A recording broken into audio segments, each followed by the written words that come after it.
Hello, welcome to my YouTube channel. इस video में हम जानेंगे कि एक कंपनी की एंट्रीज़ को दूसरी कंपनी में कैसे ट्रांसफ़र करें इन टैली ERP 9 एंड टैली 9 में। तो शुरू करते हैं आज की वीडियो। सबसे पहले हम उस कंपनी को सेलेक्ट करते हैं जिस कंपनी का डेटा हमें दूसरी कंपनी में ट्रांसफ़र करना है। इसके लिए हम F1 या सेलेक्ट कंपनी करते हैं। जैसे मुझे इस कंपनी का डेटा ट्रांसफ़र करना है अकाउंटिंग सॉल्यूशंस का, तो मैंने इसे सेलेक्ट कर लिया। दैन उसके बाद हम डिस्प्ले में जाते हैं, फिर लिस्ट ऑफ अकाउंट्स, और इसके बाद हम ऑल्ट ई करेंगे। जो हमारे लेजर्स हैं उनको एक्सपोर्ट करने के लिए ऑल्ट ई करते हैं। देन लैंग्वेज हमारी डिफ़ॉल्ट रहेगी। फॉर्मेट हमें जो रखना है वो सिर्फ XML डेटा इंटरचेंज ही करना है अगर हमें डेटा ट्रांसफ़र करना है तो। देन XML एक्सपोर्ट लोकेशन में वो लोकेशन आती है जहाँ आपको अपना XML फाइल सेव करनी होती है। उसके बाद हम आउटपुट फाइल नेम रख देते हैं, या हम master.xml रख सकते हैं या कुछ और रख देते हैं। जैसे abc.xml लगाना ज़रूरी होता है, ये ध्यान रखने वाली बात होती है। देन ओपन एक्सपोर्ट फोल्डर, अगर हमें अपना जहाँ पे हमने फाइल सेव करी है उस लोकेशन को ओपन करना है, उसके लिए हम यस कर देते हैं, अदरवाइज़ नो कर सकते हो आप। टाइप ऑफ मास्टर्स में आपको चाहे तो लेजर ले सकते हो, बट ऑलमोस्ट प्रेफर करो कि ऑल मास्टर डेटा रखना है, ताकि हमें जितने भी हमारे लेजर्स हैं, जितने भी हमारे ग्रुप्स हैं, वो सारे एक बार में एक्सपोर्ट हो सकें, हमें वन बाय वन एक्सपोर्ट करने की ज़रूरत ना पड़े। इसलिए all master datas. Then no इसे स्किप कर सकते हो, एक्सपोर्ट यस, और ये थोड़ी टाइम लेता है, एक्सपोर्ट हो जाता है, फिर वेट करते हैं हम। देन ये एक्सपोर्ट हो चुका है, ये हमारी लोकेशन ओपन हो गई आ गई है। ये ABC एक्सपोर्ट हो रखा है हमारा फाइल डेटा। टाइप में आपको दिखेगा XML डॉक्यूमेंट, यानी हम कह सकते हैं कि हमारी जो लोकेशन जो फाइल है वो प्रॉपर्ली एक्सपोर्ट हो चुकी है। इसके बाद हम उस फाइल को ओपन करते हैं, उस कंपनी को ओपन करते हैं जिसमें हमें ये डेटा पेस्ट करना है, या हम कह सकते हैं ट्रांसफ़र करना है हमें। तो उसके लिए हम चाहे तो हम एक न्यू कंपनी क्रिएट कर सकते हैं, Alt F3 करें, जिसके लिए हम Alt F3 करेंगे, फिर क्रिएट कंपनी। देन हम ले लेते हैं ABC लिमिटेड। आप अपनी कंपनी का नाम डाल सकते हो, कंट्री, स्टेट, टैली, ये आप अपने तरीके से फिल कर सकते हैं। यहाँ पे हमें इम्पॉर्टेंट थिंग ये है कि अगर हमें जिस ईयर का हमें डेटा ट्रांसफ़र करना है वो फाइनेंशियल ईयर उतने से स्टार्ट होना चाहिए, और ताकि हमें ये रहे कि हमारी जितनी भी एंट्री हो सके वो हमारे आसानी से एक्सपोर्ट हो सके। अगर हम 1/4/22 रखते हैं और हमें डेटा रखना है 1/4/21 से, तो ये एक्सपोर्ट करने में हमें बहुत दिक्कत करेगा। इसलिए हम उसी डेट को प्रेफर करेंगे, जैसे 1/4/2021, और बुक बिगनिंग भी यही आ जाएगी। देन पासवर्ड अगर रखना चाहें तो रख सकते हैं, फिर ऑल्ट ए करके एक्सेप्ट ऑल कर लें। ये हमारी कंपनी खुल गई है, ABC लिमिटेड। अब इस कंपनी में हमें डेटा इंपोर्ट करना है, जो हमने अपना मास्टर डेटा सेव करा था। तो इसके लिए हम इंपोर्ट डेटा में जाते हैं, मास्टर्स। देन यहाँ पे हमें उस फाइल की लोकेशन पेस्ट करनी होती है जहाँ पे हमने डेटा सेव करा है। जैसे हमारी लोकेशन ओपन हो रखी थी, इसे हम कॉपी कर लेते हैं। कॉपी करने से पहले हमें इसके साथ ये ABC लिमिटेड भी चाहिए होगा, इसके लिए हम स्लैश का यूज़ करते हैं, ये। देन ABC, ये हमारा आ गया। कंट्रोल ए से सेलेक्ट कर लेंगे हम पूरा, कॉपी करके इस डेटा को टैली ERP 9 में जाके पेस्ट कर देंगे, कंट्रोल ऑल्ट V से। ये हमारा पेस्ट हो गया। चाहे तो आप मैनुअली इसे लोकेशन को टाइप कर सकते हैं, या आप यूज़ कर सकते हैं कंट्रोल ऑल्ट V पेस्ट करने के लिए। Then treatment of entries already existent, मतलब जो हमारी एंट्रीज़ पहले से है उसके साथ हमें क्या करना है। अगर हमारा डेटा न्यू आ जाता है तो उसमें हम कंबाइन ओपनिंग बैलेंस रख सकते हैं, इग्नोर डुप्लीकेट सकते हैं, या मॉडिफाई विद न्यू कर सकते हैं। तो हम प्रेफर करते हैं इग्नोर डुप्लीकेट्स को, क्योंकि इसमें जो भी हमारे एक्स्ट्रा डेटाज होंगे वो हट जाएंगे। ये इंपोर्ट हो चुका है हमारा डेटा।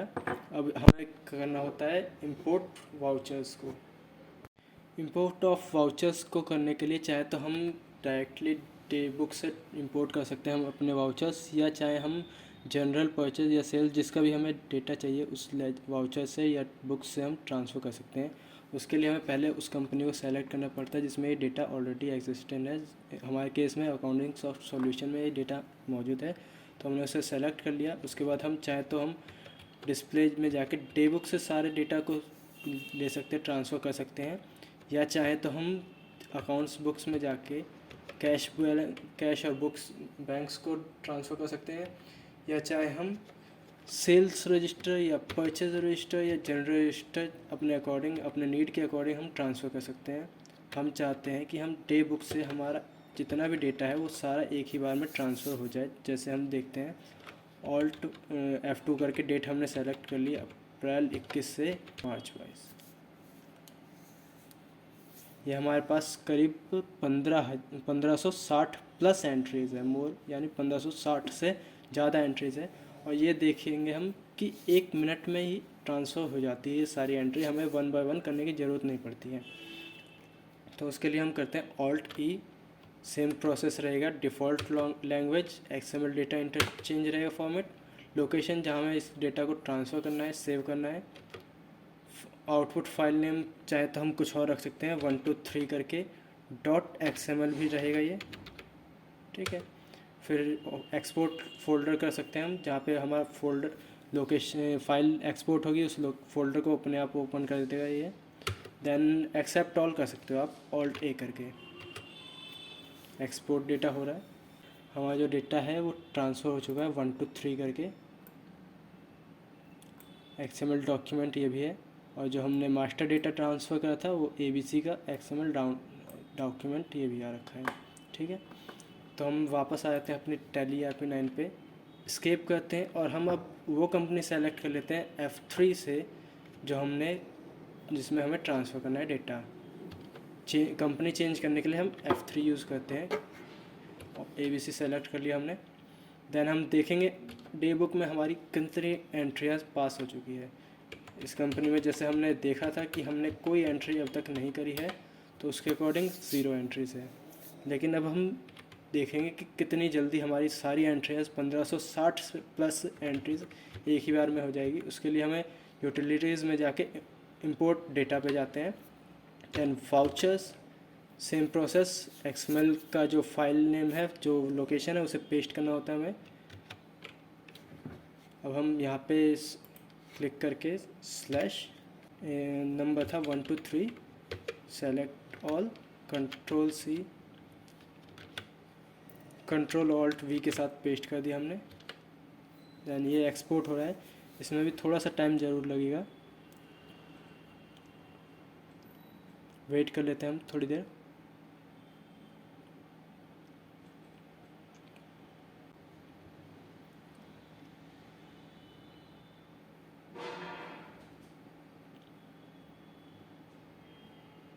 ये एक्सपोर्ट हो चुका है। अब हम देखते हैं कितनी हमारी एंट्रीज पास हो चुकी है, कितनी हमारी ट्रांसफ़र हो चुकी है डेटा। तो उसके लिए हम डे बुक डिस्प्ले में जाते हैं, डिस्प्ले डे बुक, और हम डेट सेलेक्ट कर लेते हैं ऑल्ट F2 से 1/4/21 से 31/3/22।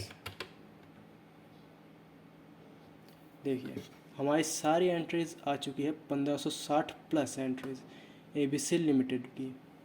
जैसा कि मैंने कहा था, ये बहुत ही बेहतरीन तरीका है। अगर हम इन एंट्रीज़ को पास करने लगते वन बाय वन करके, तो हमें शायद पूरा दिन लग जाता या 2-3 दिन करीब लग ही जाते नॉर्मली, अगर आपकी स्पीड अच्छी खासी है तो। वरना तो फिर कह नहीं सकते, 1 सप्ताह के अराउंड टाइम लग जाता है इसका भी। लेकिन इसमें यह ध्यान देने वाली चीज़ है कि इसमें जब हम ट्रांसफ़र करते हैं डेटा, उसके लिए हमें ये ज़रूरी होता है कि हमारा जो टैली ERP9 का लाइसेंस वर्जन होना चाहिए हमारे पास, जो हमारा, अगर हम एजुकेशन मोड पे ट्रांसफ़र करना चाहते हैं तो प्रोसेस तो जो है हमारा काम तो करता है, लेकिन सिर्फ 1 और 2 तारीख तक ही एंट्रीज़ आपको ट्रांसफ़र मिलती है हर मंथ की। अगर आप अप्रैल मंथ की सेलेक्ट कर लेते हैं, ट्रांसफ़र करते हैं डे बुक में, अप्रैल 31 तक करते हैं, अप्रैल 30 तक करते हैं, तो उसके सिर्फ 1 और 2 दिन की ही एंट्री आपको मिलेगी, और किसी डेज़ की एंट्रीज आपको नहीं मिलेगी।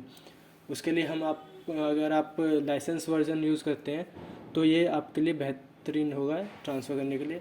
अब हम टैली ERP9 में तो हम ट्रांसफ़र कर लिए एंट्रीज, लेकिन अगर हमें टैली 9 में करना है यही ट्रांसफ़र एंट्रीज़ को, तो उसके लिए हमें सेम प्रोसेस तो करना पड़ेगा, लेकिन उसके साथ साथ एक काम और करना पड़ता है। जैसे F1 करके हमने कंपनी सेलेक्ट कर ली, ऑल्ट ई कर विंडो ई करके हमने फोल्डर ओपन कर लिया। उसके बाद हम यहाँ पे पोस्ट कर देते हैं लोकेशन को। हमारी जो कंपनी है उसका हम सीरियल नंबर देख लेते हैं। हमारी जो ABC लिमिटेड है 10003, इसका हमने सेलेक्ट कर लिया, ये कॉपी करा। और जो हमारी टैली 9 है उसका डेटा भी हम कॉपी कर लेते हैं और लोकेशन कॉपी करके पेस्ट कर देते हैं। Same process. यहाँ पे हमारे कोई सी भी कंपनी नहीं है, लेकिन हमें अगर ये वाले डेटा हमें ट्रांसफ़र करना है टैली 9 में, तो उसके लिए हम ये वाले इस टैली ERP 9 के डेटा को टैली 9 में ट्रांसफ़र कर देते हैं। ये कॉपी हो गया। अब हमें करना क्या है, नॉर्मली हम टैली ERP 9 पे जाएंगे, Ctrl+Alt+R करके रीराइट डेटा करेंगे। रीराइट डेटा होते ही ये हमें ऑप्शन आएगा कि रीराइट करना है या नहीं। देखते हैं। इसको हमने सेलेक्ट कर लिया, रीराइट मांग रहा है, यस कर देंगे हम। यस करने के बाद ये थोड़ा सा प्रोसेस लेता है और ये हमारी रीराइट हो चुकी है। फिर सेलेक्ट कंपनी करके ABC लिमिटेड सेलेक्ट कर देते हैं और ये हमारी टैली 9 में भी हमारे डेटा आ चुका है। अब चाहे तो हम देख सकते हैं टेबल बुक में जाके अप्रैल 21 से मार्च 22 तक 1565, क्योंकि हमारे जो टैली ERP 9 में होता है वो करीब 24 के अराउंड ये लेजर्स आते हैं एक स्क्रीन पे, और टैली ERP 9 में करीब 20 के अराउंड रहते हैं। तो उसके अकॉर्डिंग हमारे जो यहाँ पे काउंटिंग से नंबर्स हैं वो बढ़ चुके हैं 1565, लेकिन हम देखेंगे तो पूरी की पूरी एंट्री होगी। इसी तरीके से हम देख लेते हैं हमारे जो अकाउंट्स ऑफ बुक्स हैं उसमें भी एंट्री प्रॉपर होगी, बैंक अकाउंट वगैरह सब अपडेट होंगे। अगर आपको मेरी वीडियो अच्छी लगी हो तो लाइक एंड सब्सक्राइब करना ना भूलें।